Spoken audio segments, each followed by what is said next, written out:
lebih cair itu. Sugarnya cair tak ngaji. Coba. Kalimat dipakai. Assalamualaikum warahmatullahi wabarakatuh. Halo pemirsa Ekspedisi Channel, selamat bertemu kembali dengan kami di cerita kisah nyata misteri. Nah pemirsa, di episode kali ini kami akan menceritakan kisah nyata yang dialami seorang narasumber bernama Kang Komar, berusia 40 tahun, 7 tahun di saat beliau menjadi pedagang bakso keliling yang dipikul. Pemirsa, sebelum ke ceritanya, jangan lupa dukung terus channel kami dengan cara like, komen, dan juga subscribe biar channel kami bisa berkembang. Dan cerita ini akan kami beri judul Pedagang Bakso Keliling yang Masuk ke Alam Gaib. Seperti apa ceritanya? Dan inilah ceritanya.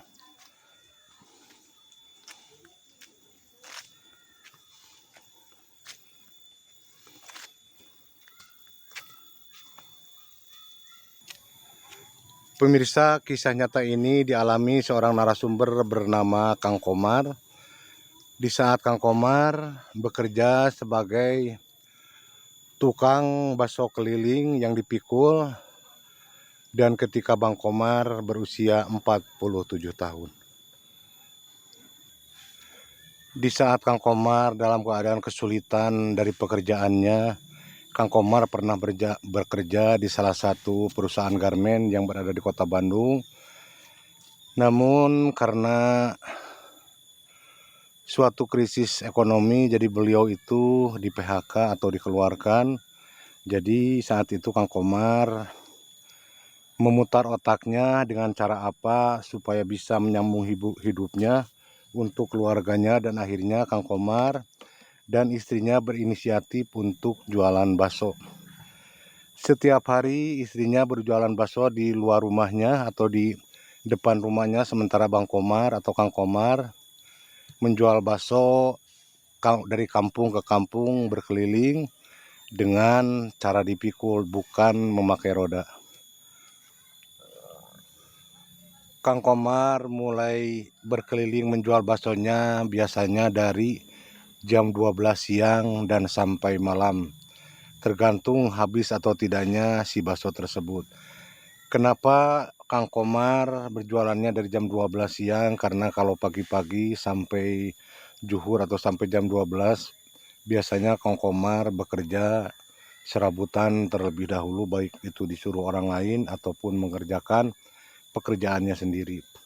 Sementara istrinya pun sama, mulai berjualan di depan rumahnya itu sekitar jam 12 siang juga. Nah, saat itu Bang Komar mulai untuk menjual baksonya keliling kampung, dan kali ini Kang Komar biasanya menjual baksonya ke kampungnya sendiri dan biasanya habis. Namun di hari itu, tepatnya di hari Selasa, kata Kang Komar, beliau itu di hari Selasa itu berjualan dari jam 12 siang sampai asar itu belum juga habis atau baksonya masih banyak. Karena biasanya Kang Komar itu kalau menjual bakso dari jam 12 siang itu biasanya jam 3 atau jam 4 pun sudah habis, kadang jam 5 pun sudah habis.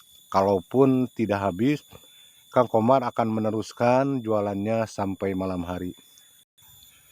Nah, di hari itu, tepatnya di hari Selasa, Kang Komar berjualan sampai jam 5 sore. Baksonya atau jualannya belum juga habis, malahan baru terjual beberapa mangkok saja.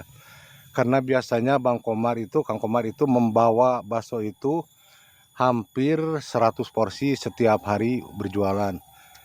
Jadi yang terjual biasanya 100 porsi, dan kali itu di hari itu Kang Komar hanya baru bisa menjual kira-kira 10 porsi, jadi ada 90 porsi lagi yang harus dihabiskan atau harus dijual. Karena kalau tidak habis nanti baksonya akan basi kalau dijual esok harinya, ataupun mie-nya juga akan basi, dan yang lain-lainnya juga. Jadi hari itu Kang Komar itu berinisiatif untuk terus berkeliling menjual baksonya meskipun harus keluar kampung, keluar daerah. Nah, di situ Kang Komar sekitar jam 5 sore tiba-tiba hujan sangat deras di situ Kang Komar berteduh di salah satu pos ronda yang ada di sekitaran pinggiran jalan di perkampungan kampung sebelah. Kang Komar pun beristirahat di pos gardu tersebut, di pos ronda tersebut, dan Kang Komar pun merasakan ngantuk karena hujannya semakin lama semakin deras dan tidak ada pembeli karena memang sedang hujan, jadi terkendala. Pembeli pun terkendala karena hujan, jadi saat itu Kang Komar tidak melayani pembeli dan langsung Kang Komar di situ ngantuk dan tertidur. Kang Komar tertidur di pos ronda tersebut hampir 1 jam dan Kang Komar terbangun setelah mendengar suara azan maghrib dari musola yang dekat dari pos ronda tersebut. Nah, di situ Kang Komar pun bangun. Di situ Kang Komar merasakan sangat pusing sekali karena memang hari sudah mulai gelap dan Kang Komar pun berinisiatif untuk melaksanakan sholat maghrib terlebih dahulu. Lalu Kang Komar pun masuk ke musola yang memang dekat dari pos ronda tersebut dan Kang Komar pun menjalankan ibadah sholat maghrib. Setelah Kang Komar menjalankan sholat maghrib, lalu Kang Komar pun ke pos ronda kembali untuk mengambil pikulan baksonya. Di situ Kang Komar berpikir harus berkeliling kemana lagi karena ini baksonya masih banyak dan baru terjual hanya 10 mangkok. Nah, di situ Kang Komar pun terus memikul karena memang hujan sudah mulai reda. Di situ Kang Komar memikul si pikulan baksonya dan terus berjalan. Dan yang anehnya pemirsa, saat Kang Komar berjalan di situ Kang Komar seperti tidak menemukan ujung dari jalan tersebut karena setelah pos ronda itu padahal di sekelilingnya banyak sekali perumahan warga, samping kiri samping kanan pun banyak sekali perumahan warga. Namun saat itu Kang Komar aneh tidak melihat satu rumah pun saat Kang Komar berjalan di sekitaran jalanan tersebut. Di situ Kang Komar tidak berpikiran negatif, Kang Komar terus berjalan mencari di mana ramainya para warga yang sedang berkumpul kalau di malam hari. Namun yang menjadi anehnya Kang Komar sama sekali tidak menemukan rumah satupun selama Kang Komar berjalan, padahal Kang Komar sudah berjalan cukup lama dari pos ronda tersebut. Dan yang lebih anehnya lagi, Kang Komar justru saat berjalan di jalanan tersebut, jalan itu semakin lama Kang Komar berjalan, jalan itu semakin menyempit, semakin kecil dan Kang Komar melihat seperti ada gerbang. Ada pintu gerbang di jalanan tersebut dan Kang Komar pun terus melewati si gerbang tersebut dan gerbang tersebut berasal dari kayu bambu, bukan kayu bambu, pohon bambu yang rimbun namun membentuk seperti gapura. Kang Komar pun terus berjalan melewati si gapura dari pohon bambu tersebut dan terus berjalan. Nah, di situ Kang Komar mulai melihat rumah-rumah. Namun yang dilihat Kang Komar itu rumahnya sangat aneh sekali karena bentuk dari rumahnya itu gelap sekali, yang ada cuma ada obor di luar rumah tersebut dan anehnya rumah-rumah di situ hampir sama bentuknya, hampir sama ukurannya dan di depan rumahnya semuanya memakai obor. Di situ Kang Komar mulai berpikir dan bertanya ke dalam hatinya, saya ini berada di daerah mana? Karena selama ini tidak pernah yang namanya masuk ke daerah ini. Di sini Kang Komar merasa sangat heran sekali karena memang Kang Komar itu belum pernah yang namanya jualan ke daerah yang asing tersebut. Kang Komar terus berjalan, siapa tahu ada warga yang masih berkeliaran di luar dan ingin bertanya kepada warga sebenarnya ini daerah mana atau kampung apa. Nah, di situ Kang Komar melihat ada 2 orang ibu-ibu memakai baju kebaya, memakai kain jarik, dan juga memakai kerudung yang diikatkan di pinggangnya. Di situ Kang Komar mendekat, tidak punya pikiran negatif tentang dari penampilan si 2 ibu-ibu tersebut. Di situ Kang Komar mulai bertanya, Bu, maaf, kalau boleh tahu ini kampung apa ya Bu? Nah, saat Kang Komar berkata seperti itu, si ibu-ibu itu bukannya menjawab, malah tertawa cekikikan sambil meninggalkan Kang Komar. Di situ Kang Komar merasa heran, namun Kang Komar terus berjalan lagi mencari warga yang lain untuk menanyakan kampung mana. Dan yang anehnya pemirsa, tidak ada satupun warga yang membeli atau yang mau jajan baksonya Kang Komar. Nah, di situ Kang Komar terus berjalan mencari lagi warga, dan di situ Kang Komar melihat ada seorang ibu-ibu lagi sedang duduk di depan rumahnya atau di balai-balai rumahnya. Di situ Kang Komar berhenti sambil menawarkan kepada si ibu-ibu itu, menawarkan baksonya, dan si ibu-ibu itu cuma menggelengkan kepala.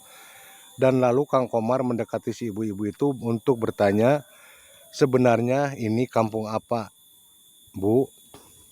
Boleh saya tanya Bu, ini kampung apa namanya? Nah, di situ anehnya lagi, si ibu-ibu yang ditanya tadi itu malahan beranjak dari duduknya justru malah cekikikan ketawa dan masuk ke dalam rumahnya.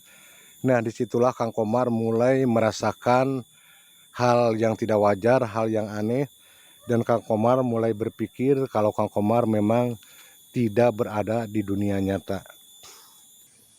Nah, pemirsa, di situ Kang Komar sudah merasakan aneh, dan Kang Komar sudah punya firasat atau feeling kalau Kang Komar memang sedang tidak berada di dunia nyata. Nah, di situ Kang Komar berinisiatif untuk pulang kembali atau mundur kembali. Di situ Kang Komar mengambil, jadi tidak melangsungkan perjalanannya atau jualannya, dan di situ Kang Komar berinisiatif untuk balik lagi ke arah yang sebelumnya. Nah, di situ Kang Komar berjalan, dan di situ Kang Komar melihat lagi rumah, satu buah rumah yang memang di luar rumah tersebut banyak sekali warga yang sedang duduk-duduk di halaman rumah tersebut. Walaupun suasana memang sudah gelap, tapi Kang Komar bisa melihat dari cahaya obor yang ada di luar rumah tersebut. Di situ Kang Komar pikirannya sudah tidak normal lagi. Kenapa tidak normal lagi? Karena Kang Komar di situ tidak beranggapan hal itu yang dialaminya atau yang dilihatnya itu hal yang di luar nalar. Namun justru Kang Komar berpikiran kalau orang-orang yang sedang berkumpul di rumah tersebut menganggap orang-orang tersebut adalah manusia sebagaimana mestinya. Di situ Kang Komar pun mulai mendekati si rumah yang memang sedang banyak warga di situ. Ada sekitar 7 orang ibu-ibu dan 1 orang bapak-bapak. Dan juga ada 3 orang anak-anak. Di situ Kang Komar langsung berhenti di hadapan rumah tersebut dengan harapan mudah-mudahan si orang-orang tersebut atau warga-warga tersebut mau membeli baksonya. Di situ saat Bang Komar berhenti, lalu Bang Komar menawarkan si bakso tersebut kepada orang-orang tersebut, dan akhirnya mereka semua yang ada di situ tidak berbicara apapun, mendekat mengerumuni Kang Komar atau pikulan bakso Kang Komar. Dan yang anehnya lagi pemirsa, saat Bang Komar menawarkan baksonya tersebut kepada yang mengerumuninya, semua orang yang mengerumuninya tidak berkata sepatah kata pun kepada Bang Komar saat Bang Komar menawarkan baksonya.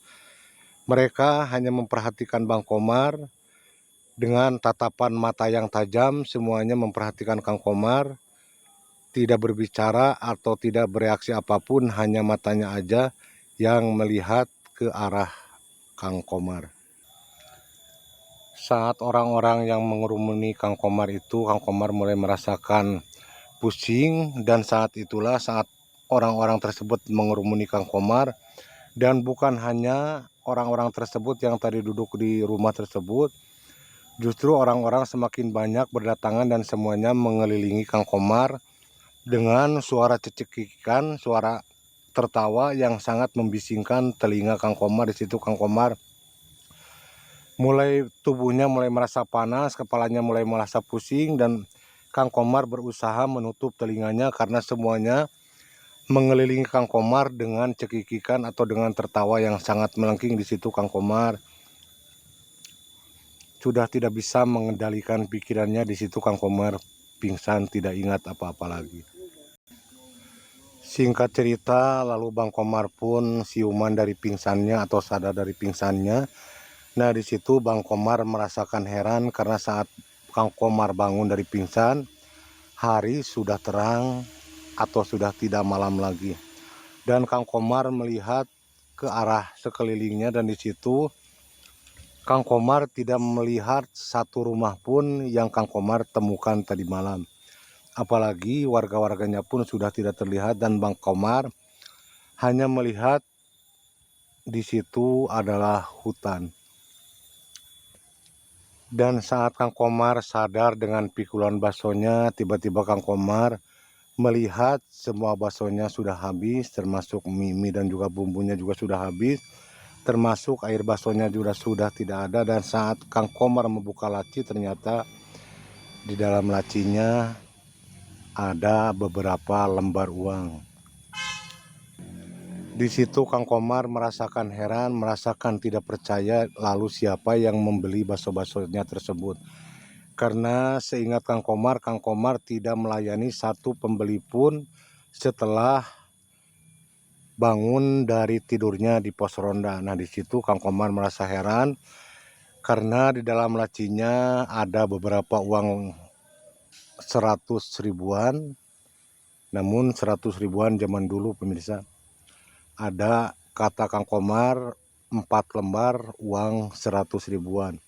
Dan uang tersebut pemirsa sampai sekarang masih disimpan oleh Kang Komar untuk kenang-kenangan, untuk bukti. Dan setelah kejadian itu alhamdulillahnya Kang Komar sudah tidak keliling jualan bakso lagi, dan Kang Komar justru membuka kios bakso di salah satu terminal. Dan alhamdulillah baksonya sekarang sangat ramai pembeli dan sangat terkenal. Kang Komar tidak pernah membelikan atau membelanjakan uang kenang-kenangan tersebut dari bangsa gaib. Dan mungkin uang itu menjadi jimat karena Kang Komar setelah mengalami peristiwa itu, jualan bakso Kang Komar semakin laris, dan justru Kang Komar semakin berkembang membuka kios baksonya di salah satu terminal, dan istrinya juga berjualan bakso di salah satu perempatan jalan. Nah pemirsa, itulah kisah yang dialami Kang Komar, seorang pedagang bakso keliling yang masuk ke alam gaib atau kesasar ke alam gaib. Semoga ambil hikmahnya dari semua cerita ini pemirsa, ambil sisi baiknya dan buang sisi negatifnya. Semoga kita semua selalu dilindungi oleh Allah Subhanahu wa Ta'ala dari segala godaan dan cobaan. Nah pemirsa, jangan lupa dukung terus channel kami dengan cara like, komen, dan juga subscribe biar channel kami bisa berkembang. Dan tunggu kembali cerita-cerita kisah nyata yang akan kami hadirkan. Memang kami merasa kesulitan mencari kisah nyata, jadi kami tidak semua video yang kami upload itu berisi cerita kisah nyata, namun ada beberapa penjelajahan juga karena memang sangat sulit mendapatkan kisah yang benar-benar nyata dan bukan rekayasa. Sampai di sini dulu pemirsa, jangan lupa buat siapapun yang mendukung dan selalu mensupport channel kami doakan sehat selalu, panjang umurnya, murah rezekinya, dan dilimpahkan segala dimudahkan urusannya. Wassalamualaikum warahmatullahi wabarakatuh.